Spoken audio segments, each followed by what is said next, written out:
এদিকে ইনকিলাব মঞ্চের মুখপাত্র ও ঢাকা ৮ আসনের সম্ভাব্য স্বতন্ত্র প্রার্থী শরীফ ওসমান হাদির ওপর গুলির প্রতিবাদে চট্টগ্রাম বিশ্ববিদ্যালয় ক্যাম্পাসে চাকসু ও বিভিন্ন ছাত্র সংগঠনের বিক্ষোভ মিছিল ও সমাবেশ হয়েছে। শুক্রবার বিকেলে 24 পয়েন্ট বিক্ষোভ সমাবেশ ও মিছিল করে চট্টগ্রাম বিশ্ববিদ্যালয় কেন্দ্রীয় ছাত্র সংসদ। পরে একই দাবিতে সন্ধ্যা ৬টায় ইনকিলাব মঞ্চ আলাদা বিক্ষোভ সমাবেশ করে।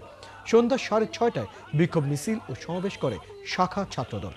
অন্যদিকে শাখা ছাত্র শিবির বিশ্ববিদ্যালয় 0 পয়েন্ট কেন্দ্রীয় মসজিদে হাদির সুস্থতার জন্য দোয়া ও মোনাজাতের আয়োজন করে।